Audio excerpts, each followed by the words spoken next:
sont que 25 000 environ dans un pays majoritairement bouddhiste. La communauté des chrétiens khmers et son clergé se structure avec un soutien des missions étrangères de Paris axé sur le développement.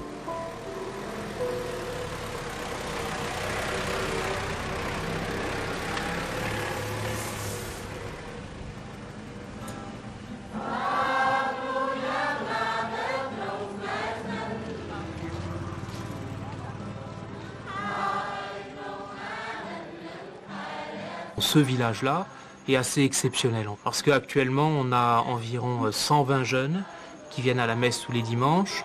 On a aussi une dizaine d'adultes qui viennent. Évidemment, ils sont tous issus de familles bouddhistes, mais j'ai du mal à expliquer, il n'y a pas de méthode. Je crois que la seule méthode, c'est d'annoncer la parole de Dieu. La seule méthode, c'est d'être tout simplement témoin de ce que Jésus nous a donné, de cet amour pour les autres, de ce pardon aussi pour les autres.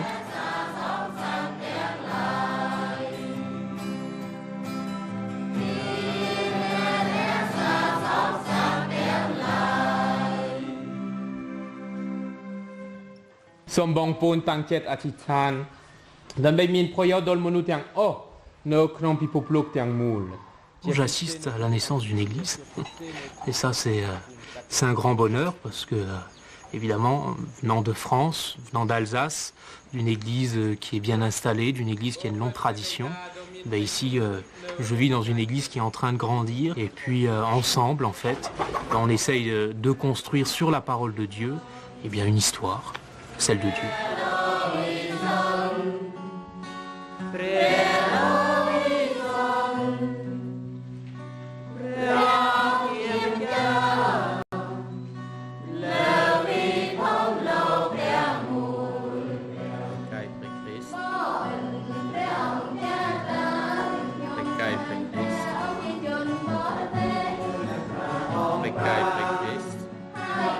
La plupart des parents, ils ont 40 ans. Ils ont vécu cette période difficile des Khmers rouges, de la guerre, où ils ont appris à survivre, où ils ont appris à vivre au jour le jour. Et puis eux-mêmes, ils n'ont pas fait beaucoup d'études. Il y en a beaucoup, surtout parmi les mères, qui ne savent pas écrire, qui sont analphabètes. Et puis il y a cette nouvelle génération qui est en train de naître, qui reçoit finalement pas beaucoup de choses de la part des parents, parce que les parents eux-mêmes, ils n'ont pas reçu beaucoup. Ils ont du mal à donner à leurs enfants. Et puis cette génération, ça a commencé avec un petit groupe d'une dizaine de jeunes.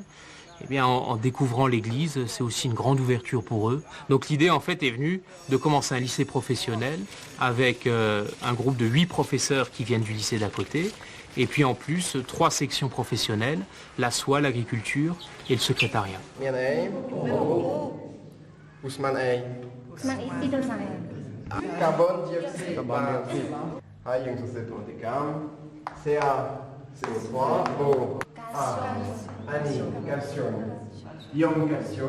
De plus en plus, le lycée devient en fait un lieu d'évangélisation et il y a une influence réciproque sur la paroisse et sur le lycée.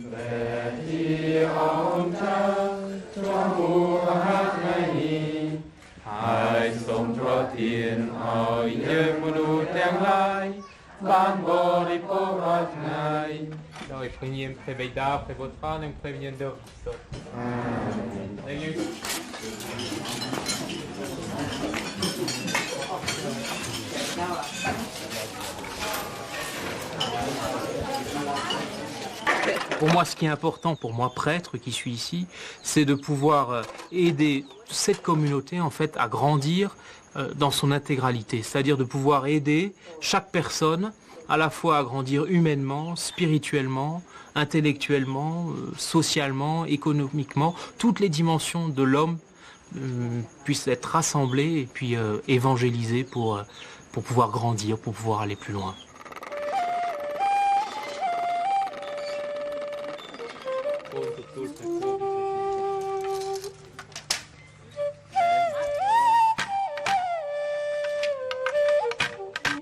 Alors évidemment, je m'inscris dans l'histoire des MEP. Ce que j'essaye de faire surtout, c'est leur permettre quelque part d'être autonomes. Même si le père n'est pas là, ils se réunissent. Par exemple, dimanche dernier, j'étais pas là, mais ils se réunissent pour prier, pour chanter, le caté a lieu, il y a des gens qui sont responsables et ils prennent leurs responsabilités. Et ça, c'est quelque chose de très important, de pouvoir véritablement devenir une communauté chrétienne qui est témoin à la fois de la foi, de la charité et de l'espérance.